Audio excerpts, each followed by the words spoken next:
हाँ, हमारे साथ आदरणीय डॉक्टर जवाहर सूरिसेट्टी सर कनेक्ट हो गए हैं। सर, मैं अमरकंटक विश्वविद्यालय परिवार की ओर से आपका हार्दिक स्वागत, अभिनंदन, वंदन करता हूँ। और आज यहाँ पर भगवान बिरसा मुंडा की जयंती इस शहडोल विभाग में मनाई भी जा रही है। देश की महामहिम राष्ट्रपति आज हमारे इस विभाग में यहाँ पे भगवान बिरसा मुंडा की जयंती पर उनका आगमन भी हो रहा है।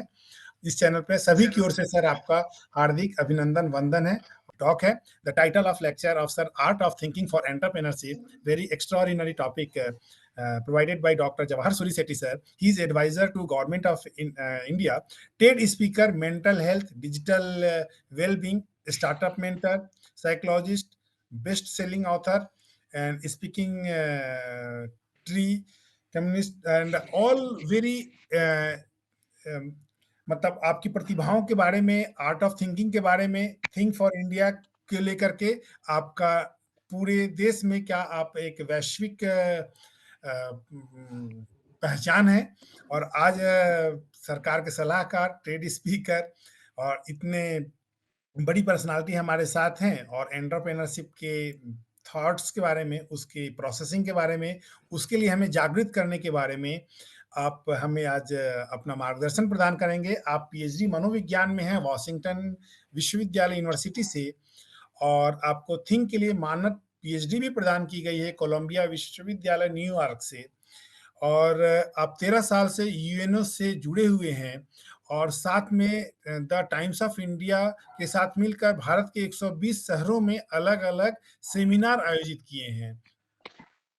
आप एक्सप्लोरा एक अभियान के माध्यम से युवाओं के मतलब एक विकास के लिए, उन्हें मेंटरशिप प्रदान करने के लिए, या युवाओं के दिमाग के माध्यम से राहत परीक्षा का हेल्पलाइन कह सकते हैं, ऐसे करके परीक्षा के तनाव से बचने के लिए ऐसे करके दैनिक भास्कर ग्रुप के साथ भी अनेक संयुक्त आयोजन किए हैं, जिसमें द टाइम्स ऑफ इंडिया है, दैनिक भास्कर हैं और भारत के लगभग सभी प्रमुख मीडिया, दुनिया भर के विभिन्न स्कूल, कॉलेज, कॉर्पोरेट जगत में 1350 सेमिनार आपके माध्यम से आयोजित की गई है।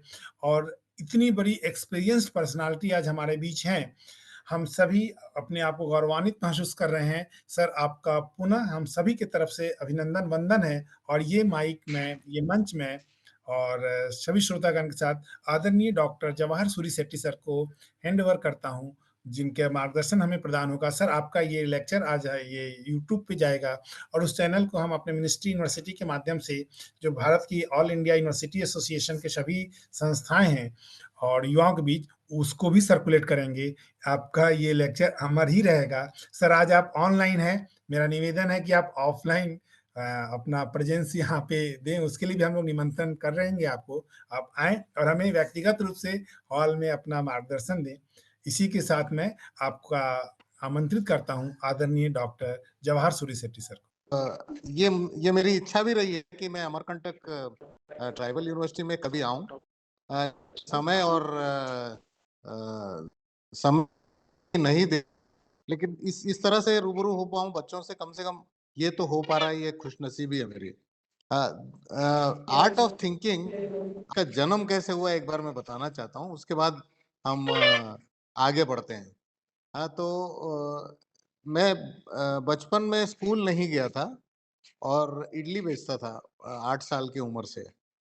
तो सवेरे 5:30 बजे से रात 11 बजे तक मैं ठेला लगा के इडली बेचता था। तो मुझे लगता था कि बच्चे पढ़ाई कर रहे हैं बाकी, और मेरे ठेले पे मजदूर आते थे, तो वो अपने पारिवारिक विषय जो है वो बात करते थे कि मेरा बच्चा गुटखा खा रहा है, मेरी पत्नी जो है वो काम नहीं करती है घर पे, दिन भर बाहर रहती, इस तरह के कुछ विषय पे बात चलती रहती थी।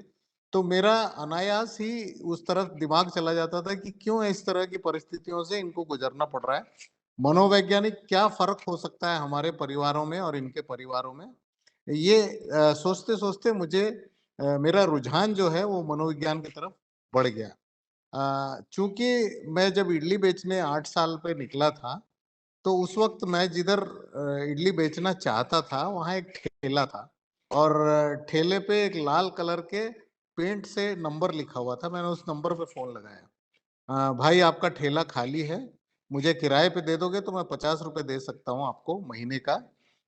तो सामने में जो व्यक्ति था उसने सोचा एक बच्चे की आवाज़ आ रही है, कोई ना कोई प्रैंक प्ले कर रहा होगा या कुछ मज़ाक कर रहा होगा मेरे साथ।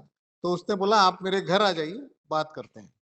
तो मैं उसके घर गया, छोटा-सा झोपड़ी टाइप का था, तो उसकी पत्नी जो है वो अचार बनाती थी और मैं जब घर पहुँचा तो उन्होंने कहा कि आप एक काम करते हैं, आप चूँकि एक अलग तरह के व्यक्ति लग रहे हैं 8 साल की उम्र में, मुझे लगता है कि हम आप पे दाँव लगाते हैं, आप मुझे किराया मत दीजिएगा ठेले का। हाँ, लेकिन मेरी पत्नी जो अचार बनाती हैं, उस अचार के बोतल आप वहाँ रख के बेचिएगा। मेरा ठेला आप फ्री में ले लीजिएगा। तो मैंने सोचा ब ज़बरदस्त डील क्रैक किया है मैंने। लेकिन जब वो जगह जाके देखता हूँ तो मेरे बगल में 11 ठेले और थे, जो सेम इडली सांभर चटनी बेच रहे थे। उस रात को मैं जब ये डील क्रैक करके घर आया और मम्मी को बताया, मम्मी ने बोला, "बेटा मुझे तो इडली बनाना आता है, तुमको बना के घोल दे दूँगी, तुम बेच देना।"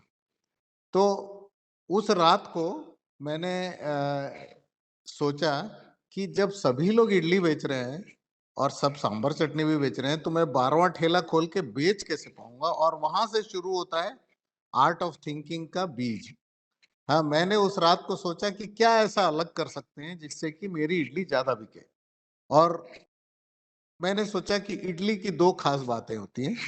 एक है कि इडली सफ़ेद होता है, दूसरा है कि इडली में कोई स्वाद नहीं होता इसलिए उसको सांभर चटनी के साथ खाते हैं जो कि खट्टा रहता है या चटक रहता है। तो मैंने बोला जब सभी लोग ऐसा कर रहे हैं तो ये दोनों चीज़ें जो इडली की ख़ासियत है उसको थोड़ा उससे दूर करता हूँ, तो मेरी इडली बिक जाएगी। तो मेरी मम्मी की बिंदी मुझे बहुत अच्छी लगती थी, तो मैंने क्या किया, वो अचार वाले से बोला भाई 10 बोतल अचार मैं बेचूँगा तो 1 बोतल फ्री दे देना। अचार वाले ने बोला ठीक है। तो मैं ये मान लेता था कि मैं 10 बोतल बेच लिया हूँ और 1 बोतल जो फ्री मिलने वाली खोल देता था और खोल के इडली के बीचों-बीच में बिंदी लगाता था मेरी मम्मी के माथे पे जैसा होता था वैसा। अब 2 चीज़ें हो गई कि इडली सफ़ेद नहीं रह गई, उसके बीच में एक लाल बिंदी होती थी इडली में। दूसरी बात कि इडली स्वादहीन होती है, उसमें अचार लगने से चटक हो गया इडली अपने आप में, उसमें सांभर चटनी की ज़रूरत भी नहीं पड़ने लगी। तो मेरी इडली जो है अलग दिखने की वजह से और अलग स्वाद में होने की वजह से खूब बिकने लगी और 6 महीने में मैंने उस ठेले को एक छपरा डाल दिया और टीने का छपरा और मेरी इडली बहुत बिकने लग गई। यहाँ से शुरू हुआ कि अगर हम एज़ एन एंटरप्रेन्योर कुछ अलग सोच सकते हैं, तो हमारा धंधा चलने के लायक बन जाता है। यहाँ से आर्ट ऑफ थिंकिंग का जिस तरह से नर्मदा का उद्गम स्थल अमरकंटक है, मेरे आर्ट ऑफ थिंकिंग का उद्गम स्थल 8 साल की उम्र में ये सोच जो है ये इस वजह से बनी। अब हम आगे चलते हैं, चूँकि मेरा इसी तरह की सोच जो है, जो कि स्कूल नहीं जाने की वजह से ज कई बार जैसे आप अगर कभी ऑनलाइन जाएँ, तो सर केन रॉबिन्सन का स्कूल स्किल क्रिएटिविटी करके एक टेड टॉक है। स्कूल स्किल क्रिएटिविटी यानी स्कूल क्रियात्मकता को मार देता है। हाँ, उनका एक टॉक है वो और उन्होंने बेहतरीन तरीके से उसमें सिखाया कि सोचने की शक्ति को जैसे-जैसे बच्चा बड़ा होता है, उसको क्षीण करने में स्कूल और माँ-बाप बहुत बड़ा योगदान देते हैं। यानी आप यही गलत है, यही सही है, सीधे लाइन में खड़े हो, इसी तरह से लिखना है, इस तरह से सोचना है।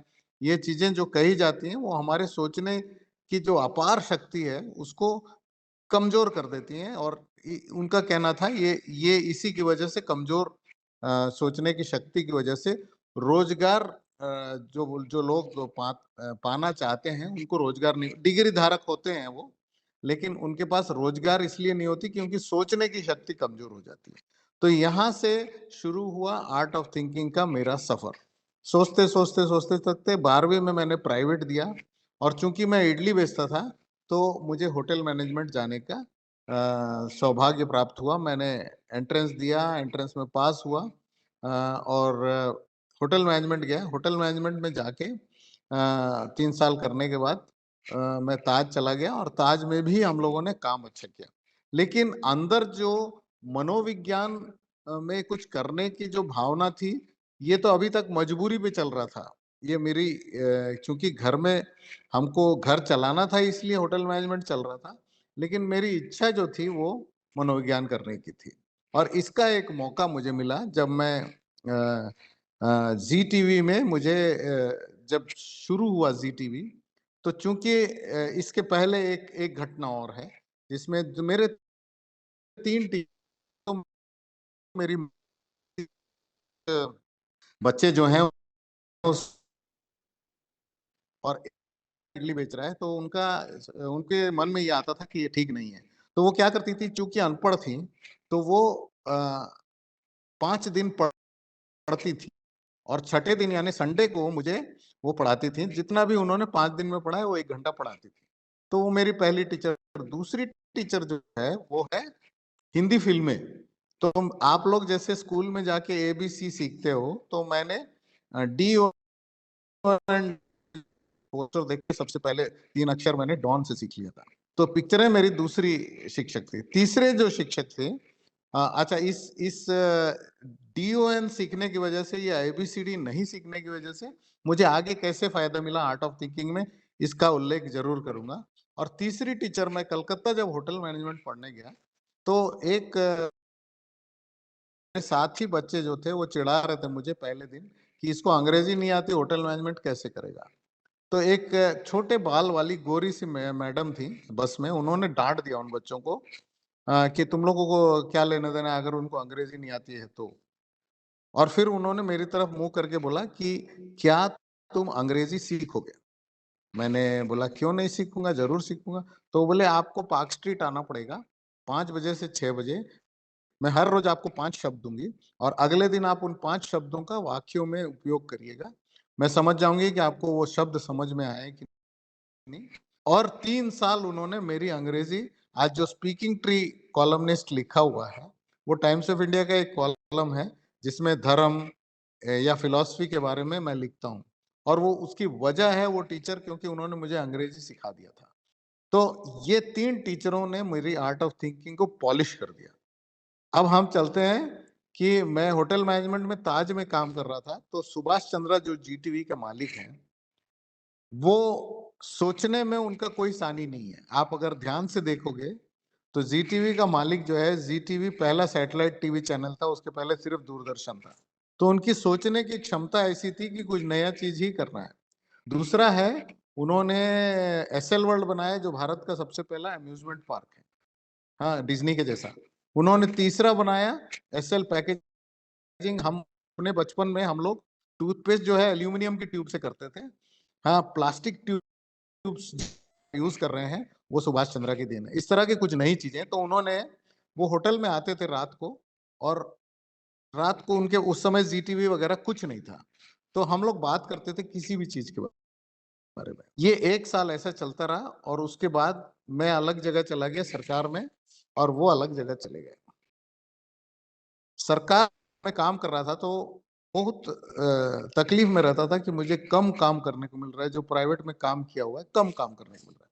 तो उस वक्त सुभाष चंद्रा का पीसीओ पे फोन आया कि मैं जीटीवी शुरू कर रहा हूँ, जल्दी से आ जाओ, मुझे कोई एक क्रियात्मक बंदे की जरूरत है। तो जीटीवी में आर्ट ऑफ थिंकिंग का तीसरा पड़ाव है। आर्ट ऑफ थिंकिंग टीवी चूंकि ऐसा चैनल था जिसके पहले कोई और सैटेलाइट टीवी चैनल नहीं था, तो हमको डेली सोचना पड़ता था कल क्या दिखाएं।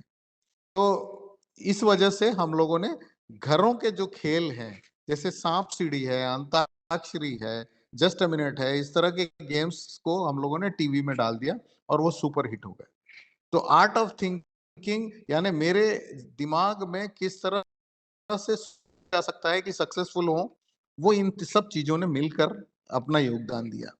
अब मुझे जब थोड़ा-सा बड़ा हो गया मैं कि मेरी बातें लोग गए, सरकारें सुनने लग गए। अमेरिका की सरकार ने मुझे इसलिए बुलाया क्योंकि यूनिसेफ ने एक बार मुझे धारावी में बच्चों को पढ़ाते हुए देख लिया और मैं पढ़ाना चाहता था बच्चों को, तो मैं पढ़ा रहा था तो उन्होंने देख लिया और बोले कि आप पीएचडी करेंगे क्या साइकोलॉजी में? और फिर आके कुछ योगदान करिए, बड़ा योगदान, सिर्फ धारावी तक सीमित ना हो। तो मेरा यूनिसेफ ने पीएचडी स्पॉन्सर कर दिया यूनिवर्सिटी ऑफ वॉशिंगटन में और मैं वहां जाके पढ़ लिया।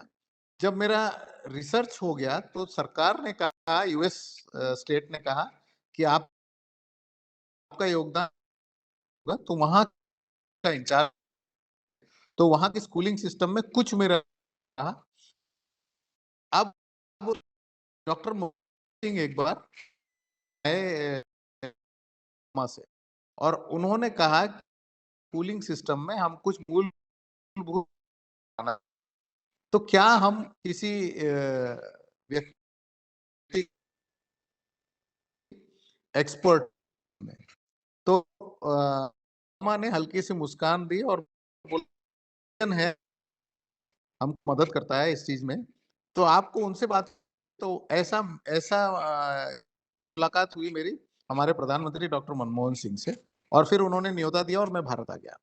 अब एक आप समझिए इस बात को कि एजुकेशन जिसका हुआ नहीं है वो स्कूल एजुकेशन के बारे में अमेरिकी सरकार को योजना बता रहा है कि किस तरह से आप स्कूल एजुकेशन कर सकते हैं। ये एक अनहोनी चीज हो सकती है और इसका बेसिक कारण बेसिक मुझे लगता है कि मेरी सोच में कोई दायरा नहीं है। मैं खुल के सोचता हूँ कि चाहे में ही क्लासरूम है, ऐसा नहीं सोचता।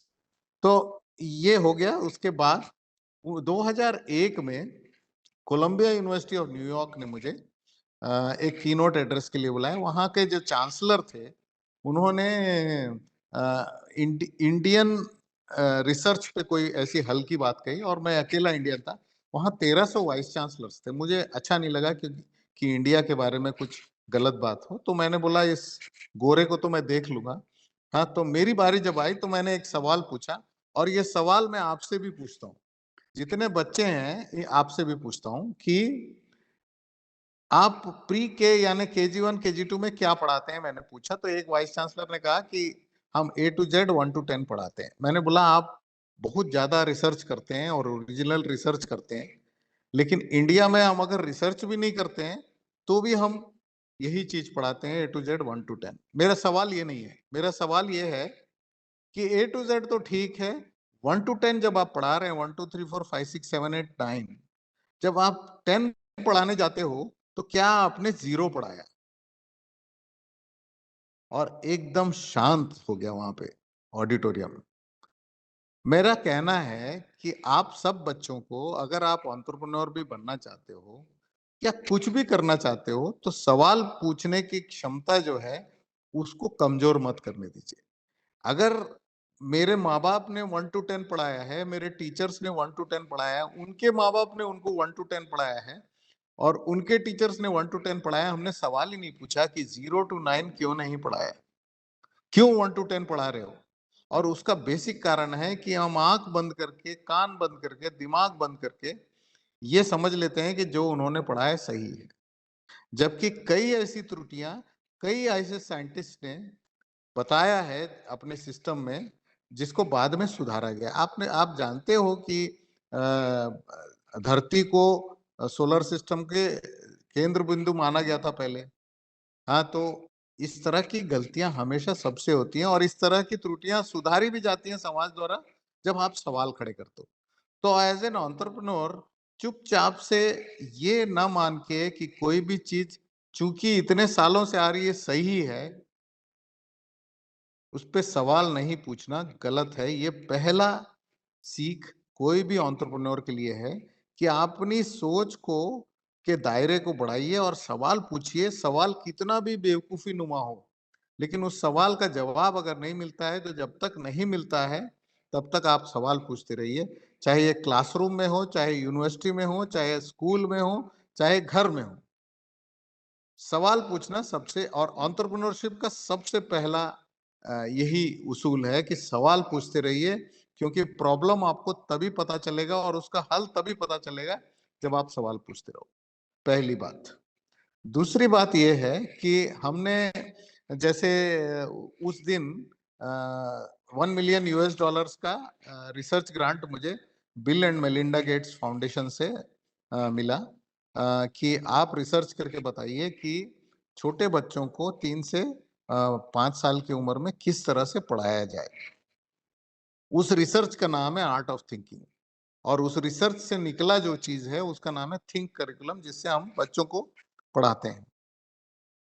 अब आर्ट ऑफ थिंकिंग की दूसरी बात जो आप एंटरप्रेन्योर्स के लिए एक अच्छी सीख होगी, एक है, दूसरी बात यह है कि जब आप एंटरप्रेन्योरशिप में जाते हो तो आपको हमेशा ऐसा लगेगा कि मेरा आइडिया बेस्ट है। हाँ, ये दूसरी गलती हम लोग करते हैं। जैसे हर माँ को अपने बच्चे से उतना प्रेम होता है, इसलिए आप देखेंगे स्कूल में जाती है माँ और बोलती है मेरा बच्चा तो कभी घर में बस शैतानी नहीं करता, लेकिन टीचर जब कंप्लेंट करती है ये बच्चा बहुत शैतान है, बोलती घर में कभी शैतानी नहीं करता। ये माँ का प्यार बोल रहा है कि अपने बच्चे की कोई भी गलती वो मानने को तैयार नहीं होती। लेकिन एंटरप्रेन्योरशिप में आप अगर ये नहीं मानोगे कि मेरे आइडिया को मैं ठोक बजा के देखूं और उससे प्यार में पड़ जाओगे, तो कई बार आपको आर्थिक नुकसान उठाना पड़ जाएगा। इसलिए अपने आइडिया से प्रेम में मत पड़िए कि ये सबसे बेहतर आइडिया है मेरे पास। उसको एक बार ठोकिए, बजाइए, सर्वे करिए, लोगों से पता करिए कि ये कि मैं एक एग्जांपल देता हूँ। हम लोग बैचलर्स थे जब मैं जी टीवी ज्वाइन किया था। अच्छा, मेरे को क्या था, होटल का खाना बहुत दिन अच्छा नहीं लगता था। क्योंकि इडली बेचता था और बनाता था तो मुझे लगता था कि मैं खाना बना लूंगा। लेकिन जब रोटी बनाने निकला मुंबई में, तो मेरे से रोटी थी। एक हाँ, अब इस प्रॉब्लम का सॉल्यूशन मैं खोजने निकला कि कितने ऐसे बैच इंडिया में जो खाना बना रहे होंगे और उनके पास रोने की क्षमता नहीं है, क्योंकि मैं जब रोटी बनाता था तो वो कभी इंडिया का मैप, इंडिया का मैप बनता था, कभी अफ्रीका का मैप बनता था। हाँ, बनता ही। तो मैंने सोचा कि ऐसा कुछ बनाते हैं जिससे कि जाए। हाँ, बाकी हमको पकाना आता था रोटी को, लेकिन नहीं आता था। तो आपने देखा होगा, लेके उसमें अंदर सिरेमिक कोटिंग हम कर देते थे और एक हैंडल लगा, उस सिरेमिक को लगा के गोल आटे को गूंद के गोल बना के उसमें लगा के और दबा देते थे, जिसको बोलते हो आप, रोटी मेकर बोलते हो आज की तारीख में। उसका इजाद हुआ। हम लोगों ने जी टीवी में जब पहले दिन सैटेलाइट एशिया स्काई शॉप करके स्टार्ट किया था, तो एक बिके 1 लाख, यानी कि जो हम सोच रहा था और उसका सॉल्यूशन सोच रहा था, वो लोगों की जरूरत थी। तो मेरा कहना यह है, जब आपका आइडिया है तो उस आइडिया का सर्वे करिए। ये मत सोचिए कि मेरा आइडिया हिट ही होगा, क्योंकि इसलिए फ्लॉप होता है। 91-92% अगर फ्लॉप होते हैं एंटरप्रेन्योर्स, उसका कारण ये है कि हम अपने आइडिया को ठीक से परखते नहीं है, मार्केट में चले जाते हैं। हाँ, तो दूसरी बात यह है कि आप अपने आइडिया से प्रेम में मत पड़िए, उसको परखिए, एक्सपर्ट से करिए। कोई जरूरी नहीं है कि वो गलत है। अगर आप कन्विंस्ड हो कि ये ठीक है और वो कोई एक लॉजिकल एक्सप्लेनेशन नहीं दे पाते हैं कि ये क्यों गलत है, तो आप अपनी बात पे अड़े रहिए। लेकिन मार्केट में क्या ये जरूरत है कि नहीं, इस बात का विशेष ध्यान रखिएगा। प्रोडक्ट के अब मैं फिर एक एग्जांपल देता हूँ।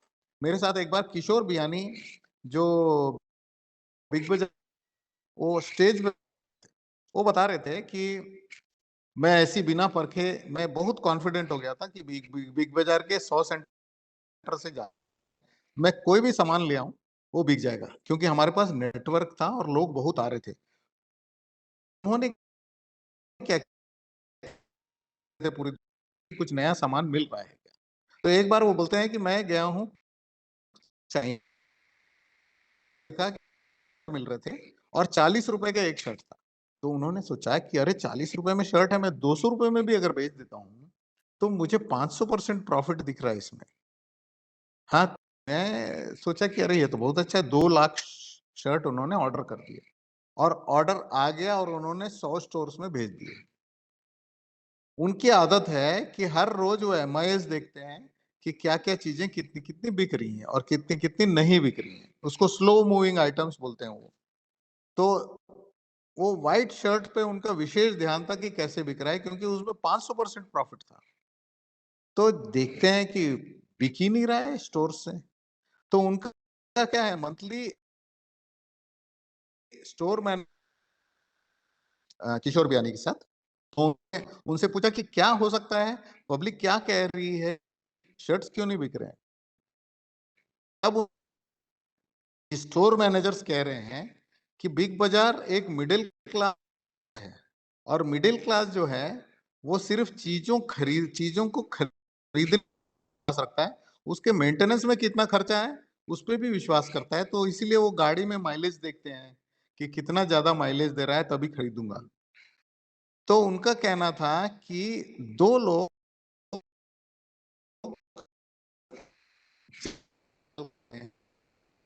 सफेद शर्ट, एक तो है नेता और नेता अफोर्ड कर सकता है सफेद शर्ट को मेंटेन, लेकिन मिडिल क्लास को लगता है कि जितना शर्ट भले ही सस्ता हो लेकिन इसका मेंटेनेंस महंगा होगा इसलिए मैं नहीं खरीद रहा हूँ। हाँ, और ये सोच उनको इसलिए नहीं दिखा पहले क्योंकि उनको अपने अपने आप से प्यार हो गया था कि अरे ये 40 रुपए में शर्ट मिल रही है मैं बेच दूंगा।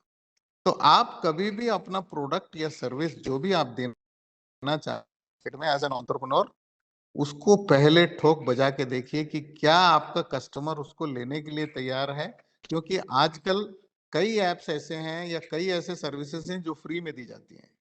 हाँ, जैसे गूगल का सर्विस आपको फ्री मिल रहा है। हाँ, गूगल एड से कमाता है। हाँ, वैसे ही कुछ ऐसे ओटीटी प्लेटफॉर्म्स हैं जो कि फ्री में मिलते हैं। तो क्या पैसे देके खरीदना चाहता है उस चीज को, ये और कितने पैसे देके वो चीज वो सुविधा खरीदना चाहता है, एक चीज आपको ध्यान रखना पड़ेगा। फॉर इंफॉर्मेशन, दुनिया भर में आज की तारीख में मेंटल हेल्थ डिजिटल वेलबींग बहुत बड़ा सेगमेंट है जिसपे इन्वेस्ट कर रहे हैं। गूगल बहुत हजार करोड़ रुपए इस पे कर रहा है। हाँ, तो क्यों कर रहा है? क्योंकि उसको पता है कि आगे चल के मोबाइल की जो एडिक्शन है वो इतना ज्यादा है, हर चीज मोबाइल में आ गया, आपका कैमरा मोबाइल पे आ गया, टेलीफोन मोबाइल पे आ गया, आपका राइटिंग पैड मोबाइल पे आ गया, पेन इसमें आ गया, सब चीज इसमें आ गया। तो मोबाइल स्क्रीन का एडिक्शन इतना ज्यादा होता जा रहा है, उसका असर हमारे दिमाग पे पड़ रहा है, इसलिए गूगल उसमें इन्वेस्ट कर रहा है। मेंटल हेल्थ पे इसलिए इन्वेस्ट कर रहा है क्योंकि कोविड के बाद में जो चार दीवारी में हम 2 साल बंद थे उससे जो नुकसान हुआ, उससे बच्चों को जो पढ़ाई में नुकसान हुआ, उससे डिप्रेशन के शिकार बढ़ गए हैं, इसलिए मेंटल हेल्थ पे विश्वास कर रहा है। तीसरा जो है, आगे चल के दुनिया कैसी रहेगी इस बारे में सोच होनी जरूरी है एज एन एंटरप्रेन्योर। और मैं ये इसलिए कह रहा हूं क्योंकि आज आप कोई प्रॉब्लम पकड़ते हैं तो जिस तेजी से समाज बढ़ रहा है उसमें 2 साल में टेक्नोलॉजी चेंज हो रही है, 2 4 साल में सभी चीज, यानी 2 साल पहले का जो आईफोन है वो आज काम नहीं आता, 2 साल पहले का जो मोबाइल है वो आज सस्ता हो गया। हाँ, और नए एडवांस टेक्नोलॉजीज आ गए। तो 2-2 साल में जब समाज की परिस्थिति बदल रही है, तो आपका आइडिया भी उतना आगे होना चाहिए कि जब तक आइडिया पके, वो आइडिया सार्थक रहना चाहिए, नहीं तो फिर बेकार हो जाएगा। तो इसके लिए मैं आपसे एक गुजारिश करता हूँ, आप सब बच्चे आप घर में भी कर सकते हैं, कॉलेज में भी कर सकते हैं, कहीं पे भी कर सकते हैं, कि आप आज से 5 साल बाद दुनिया या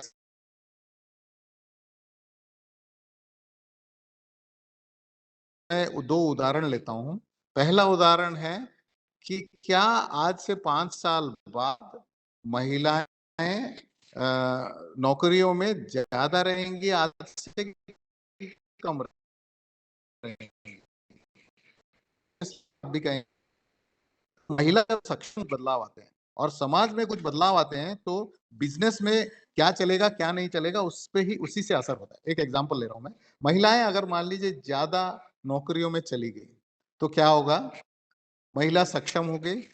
आज तक आपके घरों में या अपने घरों में बच्चों के कमरों में अगर लड़की है तो पिंक कलर का हम लोग पेंट करते हैं, लड़का है तो ब्लू कलर का, और ड्राइंग रूम में ऑफ वाइट कलर का पेंट करते हैं। लेकिन जब महिला ऑफिस जाएगी तो देखेगी अरे कंसील्ड लाइटिंग है, कंसील्ड एसी है, टेक्सचराइज्ड फिनिश है, ये सुंदर लग रहा है, मैं अपने घर में कर सकती हूँ ना ये। और चूंकि वो सक्षम है इसलिए वो घर में ये चीज करना चाहेगी। और घर में अगर वो करना चाहेगी तो समझिए कि धंधे में इंटीरियर डिजाइन, आर्किटेक्चर ये अच्छा फलने फूलने लगेगा। दूसरा उदाहरण है कि जब महिला और पुरुष दोनों घर आते हैं ऑफिस से, तो महिला कह सकती है कि मैं खाना नहीं बनाना चाहती हूँ आज, तो चलो होटल चलते हैं, खाना खाते हैं। इसका मतलब होटल, ट्रैवल, टूरिज्म, इसका धंधा अच्छा चल सकता है 5 साल बाद। तीसरा है कि हो सकता है कि महिला होटल अफोर्ड ना कर सके या पुरुष होटल अफोर्ड ना कर सके, तो क्या करेंगे, वो एमटीआर का रेडीमेड पनीर बटर मसाला आता है, उसको सिर्फ गर्म पानी में डुबा के खा लीजिए। इसका मतलब फूड प्रोसेसिंग एक अच्छा बिजनेस बन के आ सकता है। हाँ, तो इस तरह से देखिए, अगर महिलाएं ज्यादा काम में आ गई तो क्या क्या बिजनेसेस चल सकते हैं, ये एक उदाहरण है एक। दूसरा है, हाँ, मान लीजिए क्या है, पानी की कमी होगी। हाँ, अगर पानी की कमी होगी तो क्या क्या परिवर्तन आएगा वो देख लीजिए एक बार। सिर्फ उदाहरण है, आप अपने दिमाग से बहुत कुछ सोच सकते हैं। जैसे एक किसान के पास 1 एकड़ जमीन है, उसके 4 बच्चे हैं, तो अगली पीढ़ी के पास 1/4 एकड़ जमीन होगी, क्योंकि चारों के पास 1/4 चला गया। इसका मतलब खाने का जोर जो है वो आधे एकड़ पे ज्यादा रहेगा, या 1/4 एकड़ पे ज्यादा रहेगा। तो क्या होगा, बाद में जमीन की भी कमी है, पानी की भी कमी है, खेती तो जरूरी है। तो हम लोग क्या करेंगे, जिस तरह से फ्लैट्स बनाते हैं उस तरह से खेती के ऐसे एक 10 माले वाली खेती होगी। हाँ, और ये बहुत दूर नहीं है। 10 माले वाली खेती में क्या होगा कि अगर मैं 10वें माले पे पानी चढ़ाता हूँ और ऊपर से नीचे गिराता हूँ, तो गुरुत्वाकर्षण या ग्रेविटी से पानी गिरेगा, इसलिए बिजली की खपत कम। नीचे से हर माले में अगर मैं पानी चढ़ाता हूं तो बिजली की खपत ज्यादा होगी। ये बताने के लिए एक वाटर इंजीनियर या इरिगेशन इंजीनियर करके एक नया करियर चालू हो जाएगा या नया व्यवसाय चालू हो जाएगा। दूसरा है, चूंकि पानी की कमी है तो वाटर ऑडिटर का एक नया व्यवसाय चालू हो जाएगा। तो आप समझ रहे हैं मैं क्या बोल रहा हूं, 5 साल बाद जो भी परिवर्तन समाज में होंगे उसी से डिसाइड होगा कि क्या-क्या व्यवसाय चलेंगे और क्या-क्या व्यवसाय नहीं चलेंगे।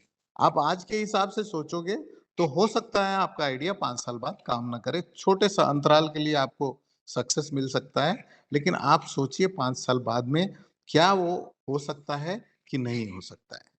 चौथी और अंतिम बात मैं ये आपसे कहना चाह रहा हूँ कि घमंड मत करिए।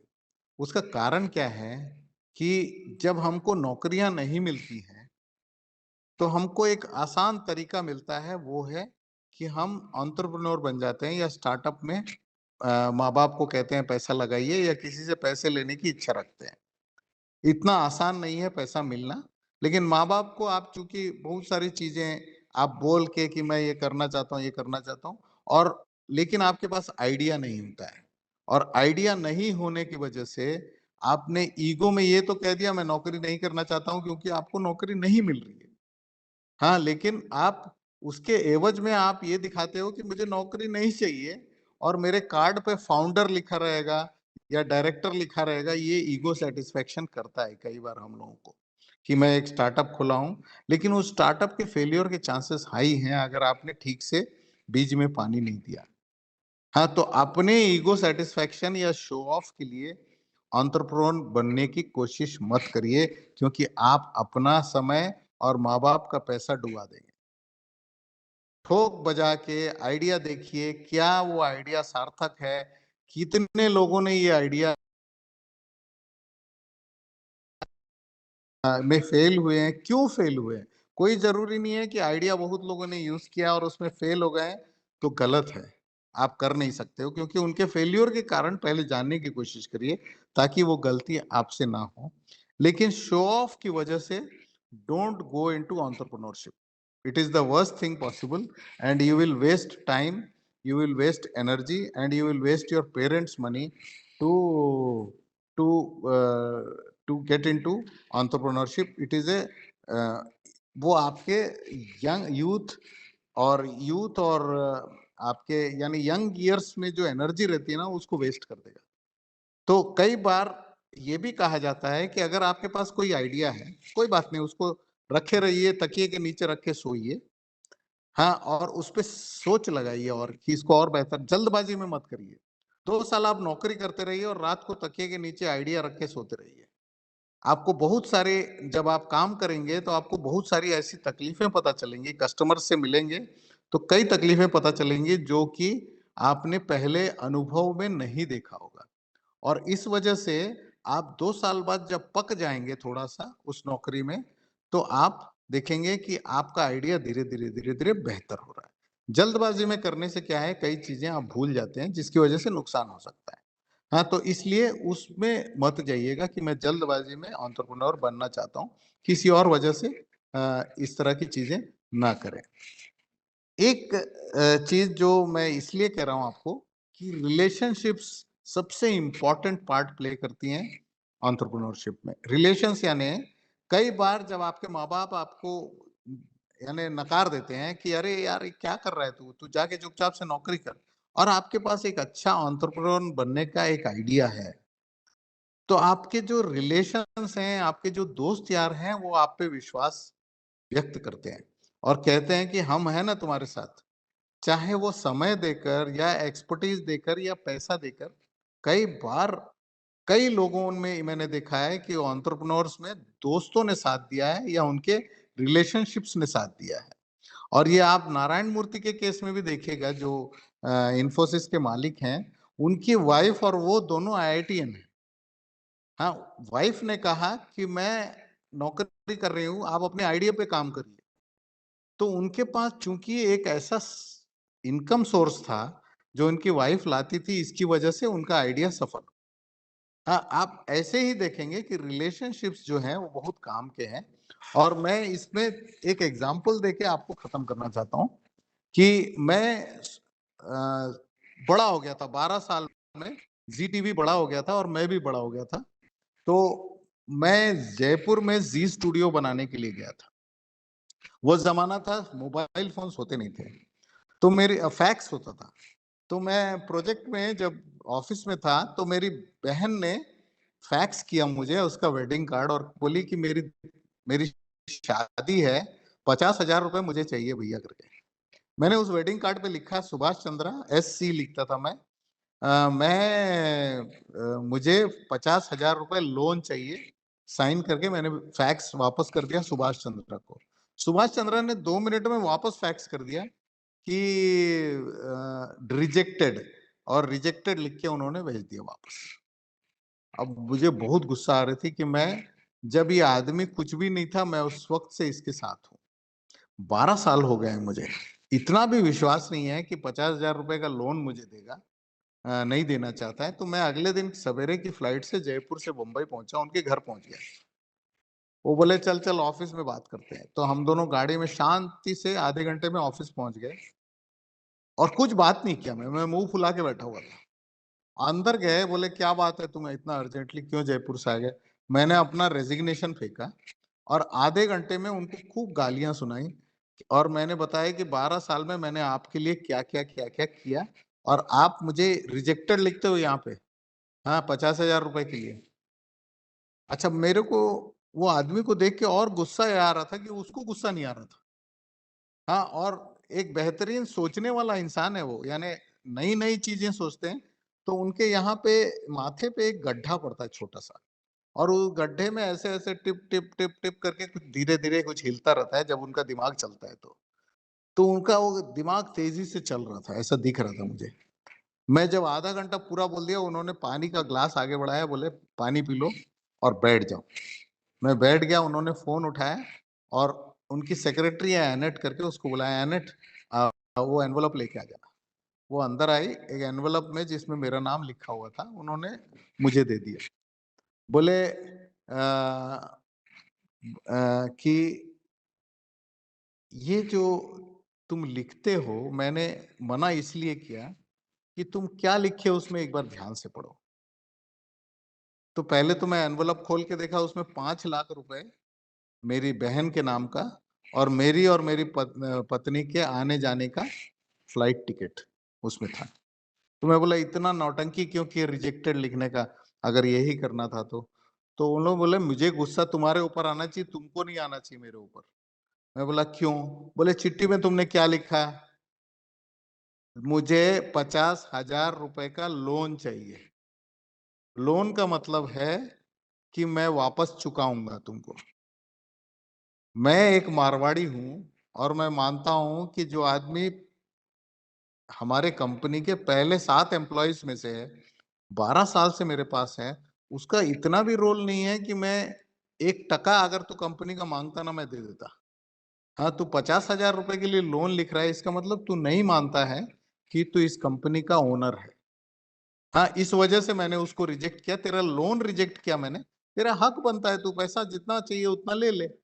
हाँ, तो उस दिन मुझे समझ में आया कि मुझे रिलेशन मेंटेन करना नहीं आया, क्योंकि 12 साल के बाद भी मैं उस आदमी को समझ नहीं पाया। लेकिन उसको पता है कि मेरे साथ रिलेशन कैसे मेंटेन करना है, क्योंकि उसको फ़ायदा मिल रहा था उसमें से। हाँ, तो मेरी ये गुज़ारिश है कि मैं जिस तरह से उस दिन उनको गाली-गलौच किया, मैं उसके बाद बहुत शर्मिंदा हुआ। लेकिन अगर आप रिलेशंस मेंटेन करोगे अपने दोस्तों के साथ, अपने सभी के साथ और आपके ऊपर उनको विश्वास होगा, तो आपके एंटरप्रेन्योरशिप की जर्नी में यही काम आएँगे। क्योंकि कोई भी इन्वेस्टर सबसे पहले ये बोलता है कि तुम्हारे पास आइडिया है, तो तुम्हारे आस-पास के लोग उसमें क्यों इन्वेस्ट नहीं कर रहे हैं? तुम क्यों इन्वेस्ट नहीं कर रहे हो? कि सिर्फ़ तुम्हारे पास आइडिया है, पैसे हमारे लगाओ और नुकसान खाओ तो हमारा? आजकल इन्वेस्टर ये पूछता है ये चीज़, कि पैसा मैं तभी लगाऊँगा जब तुम पैसे लगा चुके होगे और तुम एक स्टेज तक पहुँच गए होंगे कि हाँ, अब से मुझे उड़ने के लिए पैसे चाहिए तो मैं लगाऊँगा पैसे। और ये पैसे जब हमारे पास कुछ नहीं होते हैं, तो हमारे रिलेशनशिप से मिलते हैं और इस वजह से ये बहुत ज़रूरी है आप लोगों के लिए कि रिलेशनशिप्स कोई खास वजह से नहीं, लेकिन एक-दूसरे को समझने के लिए बनाइए। कब कौन काम आता है ये आप समझ ही नहीं पाओगे। हाँ, इसीलिए बीज बोइए, पानी डालिए उसमें, प्लांट्स बनाइए, रिलेशनशिप्स बनाइए और ये रिलेशनशिप्स बाद में आपको कब काम आएँगे, तब आपको समझ में आएगा, अरे! मैं तो अकेला रह गया। एक अनअकैडमी आप लोगों ने सुना होगा। जो कंपनी है अनअकैडमी में रोमन साइनी करके है, गौरव मुंजाल करके प्रोमोटर्स हैं। रोमन साइनी जो है, वो बहुत पैशनेट टीचर है और रोमन साइनी से जब मेरी आईआईएम बैंगलोर में मुलाकात हुई, तो रोमन ने कहा सर मैं डॉक्टर बनना चाहता था, तो मैं एम्स में ऑल इंडिया रैंक 1 था। 1 साल वो उसने डॉक्टरी कर ली एम्स में और उसके बाद वो काम भी किया 1 साल। उसके बाद मुझे लगा यार बहुत एक छोटे से अस्पताल में, एक बहुत बड़े अस्पताल में मैं इतने लोगों की सेवा कर रहा हूँ, ये मेरे लिए काफ़ी नहीं है। तो उसने क्या किया, बोले मैं और थोड़ा दायरा बढ़ाता हूँ, तो उसने आईएएस का एग्ज़ाम दिया, आईएएस में 23rd रैंक आ गया उसका। हाँ, तो वो 1 साल डिस्ट्रिक्ट में चला गया। फिर उसने सोचा यार डिस्ट्रिक्ट में एक जिले के ही लोगों को मैं प्रभावित कर पा रहा हूँ, इतने से मेरा काम नहीं होगा। मैं क्यों ना अगली पीढ़ी को प्रभावित करूँ और उसमें से कुछ पैसा भी बनाऊँ। तब उसने गौरव मुंजाल के साथ मिल के अनअकैडमी जो बनाई है, उससे वो लाखों बच्चों तक आज की तारीख में पहुँचते हैं और अनअकैडमी ऐसा हो गया है कि अगर मुझे स्कूल में फिज़िक्स का टीचर पसंद नहीं है, तो फिज़िक्स का टीचर में मैं और फिज़िक्स का टीचर सब अच्छा पढ़ाता है, ग्रेविटी अच्छा नहीं पढ़ाता है, तो मैं अनअकैडमी में जाके वो क्लास ले सकता हूँ। यानी मेरे पास ट्यूशन टीचर में जाने के बाद रिस्क रहता है कि वो ट्यूशन टीचर अच्छा पढ़ा पाएगा कि नहीं। यहाँ दुनिया के बेहतरीन टीचर आपके पास हैं, आप आधे घंटे की क्लास उनसे लेके कुछ समझ सकते हो। ये आइडिया पे उन्होंने काम किया, आज सफल है। मेरा कहना है, अगर आप पैशनेट हो, आपके पास आइडिया है, तो जिस तरह से रोमन साइनी ने हम लोग सोचते हैं कि एम्स का डॉक्टर बड़ी बात, आईएएस बड़ी बात, क्या चुना उसने? टीचिंग। हमारे इसमें डेफिनिशन में सक्सेस के ये फिट नहीं बैठता। लेकिन उसने उस टीचिंग में भी इतना व्यवसाय बनाया है उसने। हाँ, उसके पास ये आइडिया था, उन्होंने बना लिया। तो आप भी किसी भी चीज़ को छोटा-बड़ा ना समझें, जो आपके दिल को अच्छा लगता है, वो करें। वो आइडिया या वो धंधा या वो व्यवसाय जो आपको लगता है कि आप पैशनेट हैं, आप उसमें कुछ कर सकते हैं तो करिए। 2-3 लोग साथ मिलके करें तो और बेहतर होता है, क्योंकि हर चीज़ आप अकेले नहीं कर सकते। अगर आप इंजीनियर हो तो हो सकता है आप टेक्नोलॉजी अच्छा कर सकते हो। अगर आप मैनेजर हो तो आप लोगों को बेहतर सँभाल सकते हो या बिज़नेस बेहतर सँभाल सकते हो। तो इस तरह से 2-3 लोगों को जोड़ के अगर आप एंटरप्रेन्योर बने, तो एक तो रिस्क मिटिगेशन भी होगा, दूसरा आप लोग मिल के काम बाँट के कार्य कर सकते हैं अपने-अपने स्ट्रेंथ और वीकनेस के हिसाब से। और तीसरी बात ये है कि आप लोग जब 2-3 लोग साथ में काम करते हैं और अकेले काम करते हैं, दोनों में बहुत फ़र्क होता है, कि हमारे विचार हमेशा एक-दूसरे से मिलेंगे नहीं, और ये विचारों का नहीं मिलना एक बहुत बड़ा उपाय है नवाचार को जन्म देने का। यानी अगर मान लीजिए रशिया और यूक्रेन में आज लड़ाई है और भारत उसमें बीच में आके बोलता है, भाई क्या चाहिए तुमको? हाँ, और उसमें से यानी अगर वजह ये है कि यूक्रेन में नेटो घुस के रशिया को डराना चाहता है, तो उसका समाधान अगर भारत निकालता है, तो एक नया बिज़नेस जन्म होता है कि भारत को पेट्रोल रशिया से ईज़िली मिल रहा है। हाँ, जबकि पूरी दुनिया में पेट्रोल कहीं नहीं मिल रहा है या एनर्जी कहीं से नहीं मिल रहा है, भारत को कम दाम में रशिया से एनर्जी मिल रहा है। ये हमारे लिए कितना अच्छा हो गया, भले ही वहाँ वॉर हो रहा होगा।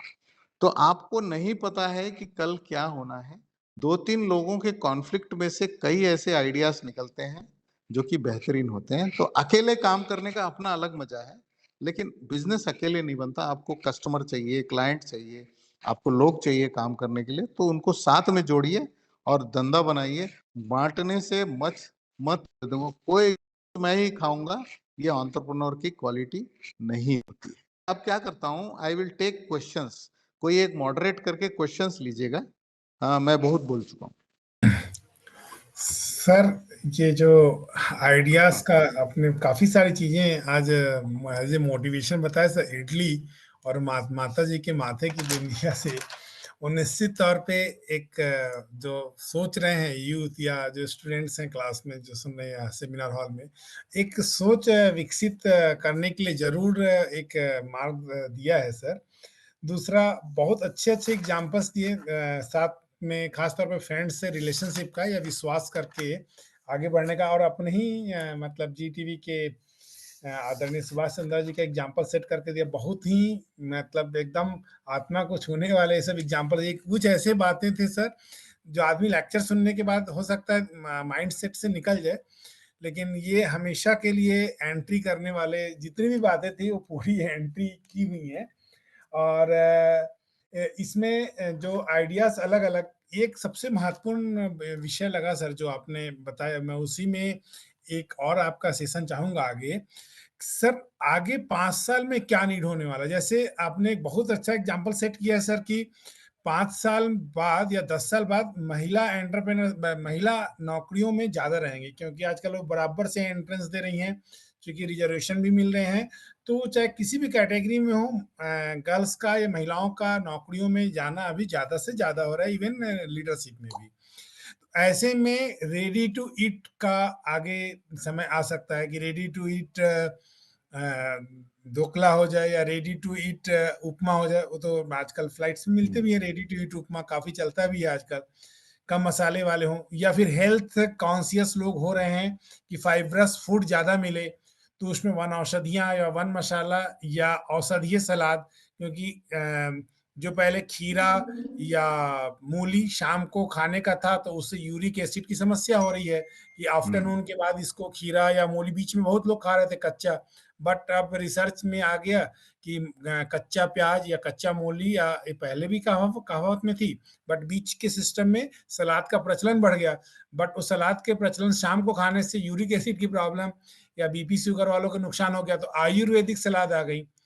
फिर जैसे अब आजकल चिया सीड लोग सलाद में ले रहे हैं, तो आगे आने वाले 3 साल, 5 साल या 10 साल में क्या स्कोप है मार्केट का, डिमांड क्या है? अकॉर्डिंगली यदि हम प्रोडक्ट डिज़ाइन करते हैं या प्रूफ ऑफ कॉन्सेप्ट अपने आइडिया को वैसा इन्वेंशन में लेके जाते हैं, देन इनोवेशन करके प्रोडक्ट लाते हैं, तो यूथ के लिए एकदम सही होगा। आपने ये बहुत अच्छे 2-3 एग्ज़ाम्पल्स आपने दिए, जैसे अभी एनर्जी ऑडिटर्स होते हैं सर इलेक्ट्रिक के लिए। हुँ। वाटर ऑडिटर जल शक्ति मंत्रालय के लिए एकदम चैलेंजिंग वर्ड आपने आज वाटर ऑडिटर दिया सर, कि पानी की समस्या आने वाली है। तो रेन वाटर हार्वेस्टिंग एक बहुत बड़ा एंटरप्रेन्योरशिप हो सकता है, क्योंकि ये तो गाँव-गाँव, ब्लॉक-ब्लॉक में लगेंगी। तो इसमें हुँ, यदि हज़ारों की संख्या में भी एंटरप्रेन्योरशिप आती हैं, कि रेन वाटर हार्वेस्टिंग की सबसे इनोवेटिव टेक्नोलॉजी क्या हो सकती है, ताकि ग्राउंड वाटर पॉल्यूटेड ना हो और जो भी बारिश का पानी आता है वो संरक्षित हो जाए, ताकि बहुत सारी वेस्टेज होती है। गवर्नमेंट का भी ध्यान है, बट गवर्नमेंट तो कर नहीं सकती, इसमें समाज, युवाओं को ही एंटरप्रेन्योरशिप हुँ, के माध्यम से सामने आना होगा। तो इसमें जो वाटर ऑडिटर वाली बात थी सर, वो बहुत ही एकदम अल्टीमेट, एकदम नया ही था हम लोगों के लिए। और आगे सोच के बनाना है। काफ़ी सारी बातें आपने की। मैं तो सर अभी आपका ये लेक्चर यूट्यूब पे भी आ जाएगा, उस लिंक को हम लोग अभी सभी जगह सर्कुलेट भी करेंगे। छात्रों ने नोट भी किया, इवन मैंने भी नोट किया सर। मैं आपने एकदम सही कहा, घमंड एकदम नहीं होना चाहिए। मैं एज़ ए आज आपका सर डीन तो सेंट्रल यूनिवर्सिटी डीन या मिनिस्ट्री के चीफ इन्वेस्टिगेटर वो सेकेंडरी से है, बट सीखने के लिए सर आप जैसे लोगों से ही मैं भी आज जैसे युवा साथी सीख रहे थे, क्योंकि सीखूँगा तभी सिखा पाऊँगा सर, और आप जैसे हुँ, लोग ही मार्गदर्शक हैं। और आपका बराबर हम लोग ऑनलाइन तो समय लेते ही रहेंगे सर, ऑफ़लाइन भी लेते रहेंगे। आपने काफ़ी कुछ मार्गदर्शन दिया। सर आपकी अनुमति रहेगी तो हम लोग आपका जो इन्फॉर्मेशन है वो सभी को सर्कुलेट भी कर देंगे। आपके कर ब्रोचर दीजिए। को हमने सर्कुलेट भी किया है काफ़ी जगह, मिनिस्ट्री भी हुँ, गई हुँ, हुई है। अभी साइट पे भी आ जाएगी।